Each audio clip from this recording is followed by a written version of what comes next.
Welcome to the Tipping Point Show. I'm Jimmy Evans. I'm so glad that you've joined me today. I've got a really good program for you today. I'm talking about, is this the last pope? Is St. Francis the last pope? And I'll tell you in just a minute why many believe that. And I believe it certainly could be true, but I'm going to talk about that in just a minute. Remember, our conference is coming up September the 17th here in Dallas-Fort Worth at Fellowship Church, Grapevine, Texas, 5 minutes from DFW Airport. We would love to have you come. It's going to be from 9 in the morning until 5:30 in the afternoon. It's going to be myself, along with Rabbi Jonathan Kahn, Greg Laurie, Dr. Mark Hitchcock, Billy Crone, and Pastor Ed Young. He's going to be their great speaker. He's the pastor of the church. We would love to have you come and be a part of the conference that day. It's a week before Rosh Hashanah. Now, I believe the Feast of Trumpets, and I believe that some year the rapture will occur during the Feast of Trumpets. It's the fifth feast. The first four feasts have been literally fulfilled. This is the fifth feast. I believe the fulfillment of that is going to be the rapture. It's a 2-day feast. So if I told you that Jesus was going to come for the church during the Feast of Trumpets, you still don't know the day or the hour. In fact, one of the things that the Jews call the Feast of Trumpets is the day that no one knows. So this is a week before the Feast of Trumpets, and the purpose of it is to encourage us and to educate us about what's going on in the world and to prepare our hearts for the return of Jesus. Now, it may not be this year. I'm hoping it's this year with all the things that are going on. We would love to have you be a part of the conference. It's $99 for the conference to physically attend, $49 for the live stream, and the live stream is good for 30 days. If you can't watch it that day, you've got 30 days to watch it, and you get a 20% discount. For all of our YouTube viewers, we're giving you guys a 20% discount. So if you'll just go on conference.endtimes.com, the information is there on your screen, and just enter into the promo code there, endtimes20, you'll get a 20% discount. And so we'd love to see you there. It's going to be a fantastic conference, and I can't wait for that time. I'm waiting for Jesus to return. And so you say, Jimmy, you're an escapist. I really am. Jesus said, pray that you may be counted worthy to escape all these things and to stand before the Son of Man. We're going to occupy until Jesus comes, but I'm praying that Jesus comes very soon. And with all the signs of the times that are happening, and I'm talking about on the program today, I really do believe that Jesus is coming very soon. So we would love to see you at the conference on September 17th right here in Dallas-Fort Worth area. And on the website there, when you go to conference.endtimes.com, we have hotel information, airline information, all that kind of stuff is right there on the site. Now, I want to talk in this message about the final pope. And you say, well, why do we believe that Francis could be the final pope? Well, here's a book by my friend Tom Horn and also Chris Putnam. Chris has gone to be with the Lord, but Tom is my friend. And this book is called Petrus Romanus, which means Peter the Roman. And the subtitle is The Final Pope is Here. Now, this is a very thick book, very well written, very well documented.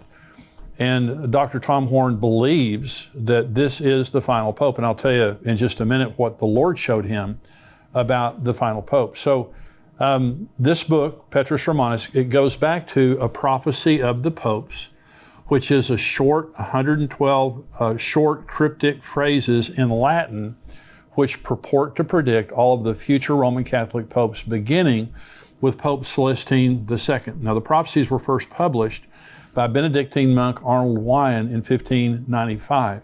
And Wyon attributes the prophecies to St. Malachi, who is a 12th century archbishop of Ireland. And according to an account put forward in 1871, Malachi was summoned to Rome in 1139 by Pope Innocent II. Now, so he went from Ireland to Rome, but he didn't go by the sea. He went by land.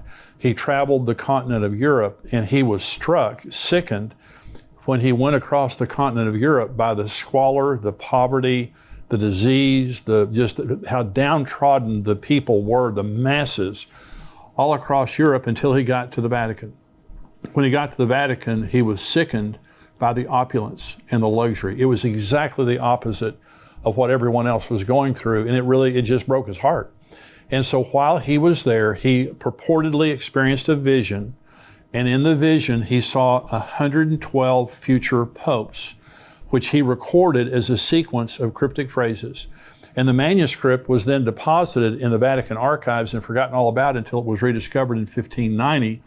It's highly contested in a lot of the Catholic circles. A lot of people believe that it's a forgery. They don't believe it's true. They contest, by the way, that the prophecies of the popes before 1590 are more accurate than those after 1590. What they're saying is, somebody doctored the thing up. They're saying that St. Malachi had these visions, and so they went back and made all this stuff up, and they go forward, and they're not as accurate. And I'll show you in just a minute. And this is documented in this book, Petrus Romanus, what he said about many of the popes that are more current, and this current pope right now. And so if the St. Malachi prophecies are true, the significance is, he said there were going to be 112 future popes. And the number 112th pope was going to be the last pope. And the question is, Pope Francis, currently the pope, what number is he? He's number 112. He has been the 112th pope since St. Malachi gave the prophecies, if in fact his prophecies are correct. And so let me just tell you why I believe that they very well could be correct. Now, the interesting thing about Pope Francis is he's 85 years old and he's not in good health. The latest picture I saw of him was he was in a wheelchair and he was talking about retiring. And the Benedict, before Francis, was the first pope in 600 years to step down and to retire. He's still living at Vatican City. We were at the Vatican about 4 years ago, and he was there. He's still living there. And so let's just kind of give you some proof, some reasons that I believe that the prophecy of the popes is true.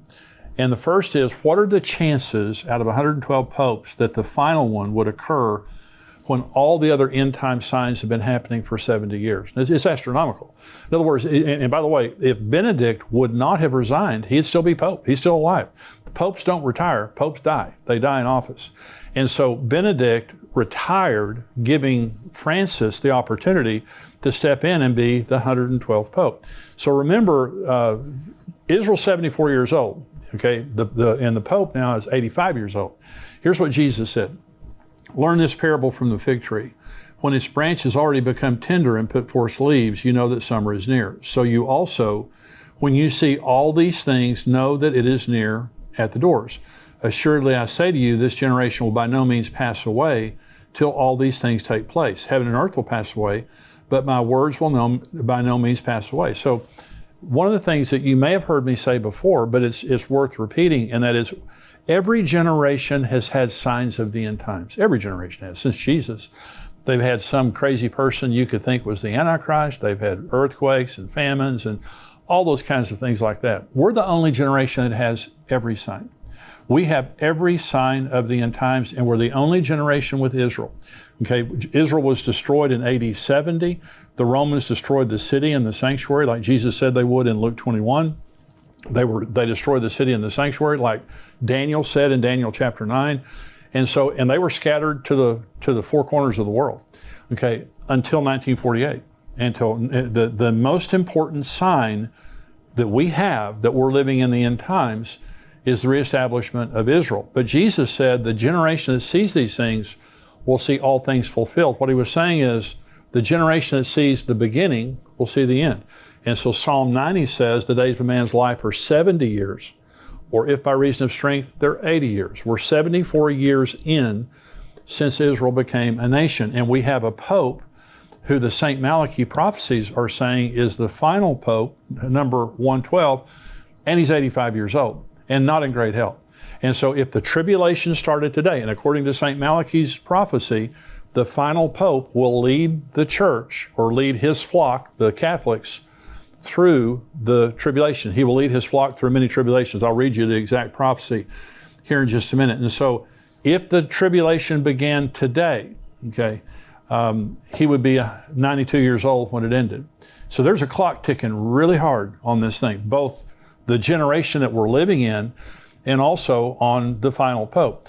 And so we're living in a world where we're seeing all the end time signs coming true.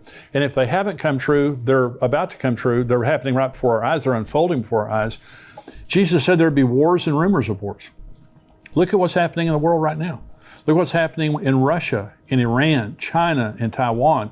Russia and Ukraine, China and Taiwan, Israel and Iran. There are wars and rumors of wars all over the world. We have the first generation. When I was 10 years old, I came home one day and my mother was washing out pans and storage kind of vessels. and I asked her what she was doing, and she said, we're going to a war with the Russians, and we practiced in our school regularly nuclear drills where we had to get under our desk, like that's going to help, if a nuclear bomb goes off. But we had to go get under our desk. Since I was 10 years old, this is the most serious nuclear threat that we've ever faced before. Vladimir Putin is maniacal. There's no doubt about that, and he's threatening, Norway, Sweden, all these countries, all the NATO countries.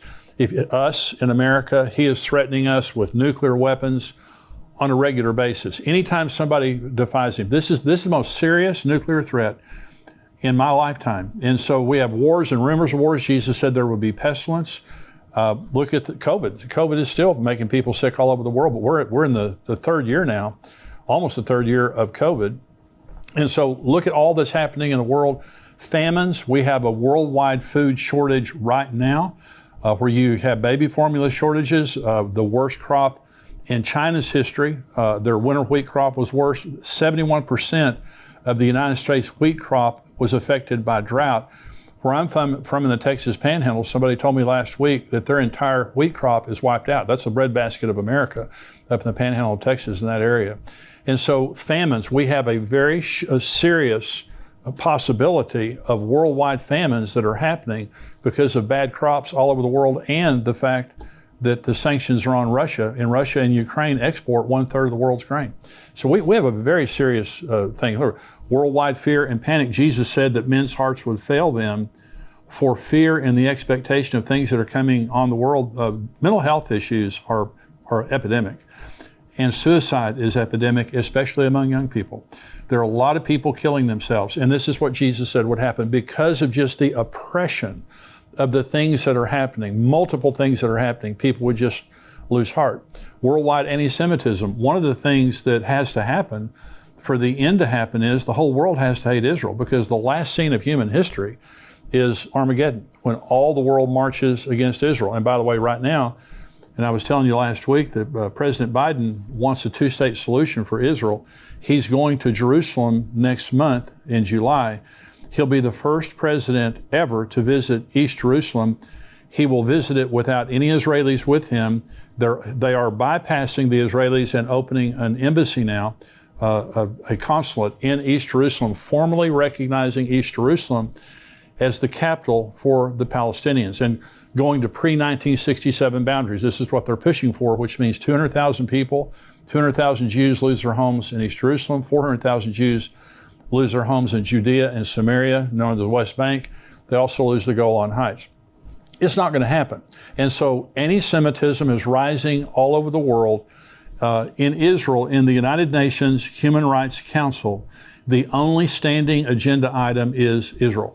Every single time the Human Rights Council of the United Nations meets, they talk about Israel. And by the way, America called their hand on that just recently, which is a good thing. And so imagine this tiny little nation in the Middle East, the only democracy in the Middle East. They're more like the United States than any other country in the world. This tiny little nation has the world's attention, and the world hates them. They have been censured by the United Nations more than any other country in the world. And so why do they hate them so bad? Because it's the end times. It's a spirit. In Joel chapter 3, God says, I'm going to bring all the nations down to the valley of Jehoshaphat, and I'm going to enter into judgment with you there on account of my people, my heritage Israel, whom you've scattered among the nations, and you're dividing up my land. That's happening right before our eyes. So we have the 112th Pope in office, the last Pope. He's old. He can't live very much longer.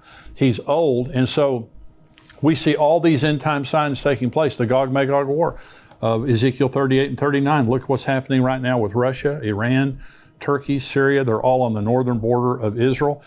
Israel bombed the airport, the Damascus airport, just a few days ago. They bombed the tower, the runways, and they bombed all the cargo that had come in from Iran. And yesterday, Israel warned Syria that if they don't stop allowing the Iranians to fly weapons in there, they're going to start bombing his palaces. This is a big deal. And so I'm just saying, signs in the sun, moon, and stars, you go through all the things that are happening in the world right now. It's what Jesus said would happen. It's what the Bible said would happen in the end of time. And we just happen to have the 112th Pope. in office right now. And so I'm saying that's one reason that I believe that it's true. Now, if he dies or if he retires, well, it's going to put that to bed real quick. If you have a 113th Pope, well, that does away with all the conjecture right there. But for right now, we have number 112 in office. This book, Petrus Romanus, they talk about in the book, they document all the things that different popes that St. Malachy said about different popes. Let me read you just one of these. This is Pope Benedict XV. And from 1914 to 1922, he was the Pope. And St. Malachy said of him, religion depopulated. Okay, so in other words, he didn't know his name, but he just described Pope Benedict as religion depopulated. Okay, well, was that true? Well, he was the Pope during World War I, and during World War I, the Catholic Church was devastated as far as their members are concerned, but the Russian Orthodox Church lost 200 million members because of the Bolshevik Revolution, and some were killed and persecuted. So 200 million people left the Russian Orthodox Church because during the time of Pope Benedict XV, exactly what St. Malachy said would happen. And so Pope Benedict, by the way, the former Pope before Francis, his resignation was shocking because he was the first Pope in 600 years to resign. Of course, like I said before, he's still alive, but here's the interesting thing. Tom Horn saw in a vision, the Lord gave him a vision that Pope Benedict was going to resign in April of 2012. He said it publicly, that he was going to resign. Okay, well, it hadn't happened in 600 years, so it sounded kind of crazy. Well, so 2012 came and went, April 2012 came and went, and then the following year, in 2013, the Vatican announced that Pope Benedict was resigning. And then they gave an interview to the New York Times, and in the New York Times, they said he had actually resigned in April of 2012, and they were just now making it public. So why would the Lord show Tom Horn? Now, he's my friend, and you can see this on YouTube. Why would the Lord show Tom Horn that the Pope, Benedict, was going to resign? It's because I believe it validates, again, what they wrote in the book. I believe that this is the 112th Pope, and I believe that, many things are now let me say one thing. Anytime something is extra biblical, which means if I'm talking about Bible prophecy, something that's clearly in the Bible, I'm going to be very strong about it. I'm not strong about extra biblical stuff. And so I'm not saying, you have to believe this or else. I'm just saying it's another thing out there that gets me to believe that God is up to something and we're living in the end of the end times. The reference to St. Francis, let me just talk about him specifically. So here's what St. Malachy said about the 112th Pope. And this is right now Francis. This is a quote. In the final persecution of the Holy Roman Church, there will sit Peter the Roman, who will pasture his sheep in many tribulations. And when these things are finished, the city of 7 hills will be destroyed, and the dreadful judge will judge his people. The end. That's it. Of all of his cryptic phrases for 112 popes, that's what he wrote about Francis, 112th Pope. And so right now, he's saying that this Pope is going to lead his flock through many tribulations. And then the city of 7 hills will be destroyed. That's Rome. Rome is the city of 7 hills. Rome will be destroyed. Okay, and many people believe now that the Pope is the false prophet. Some people believe the Pope is the Antichrist. But they believe now that the Vatican City, Rome, will be a place of judgment when Jesus returns, judging the false prophet, the Antichrist, those kinds of things. So is it true? In other words, is it true that this is the 112th Pope and he's going to be, the false prophet and lead his flock through many tribulations? We'll see. Now, by the way, when it says Peter the Roman, in this Petrus Romanus means Peter the Roman, and St. Malachy used the name Peter the Roman. So is that his name? Well, Pope Francis' real name is Jorge Mario Bergoglio. And so, but why would he be called Peter the Roman? Well, remember, his name as a pope is St. Francis, or Pope Francis.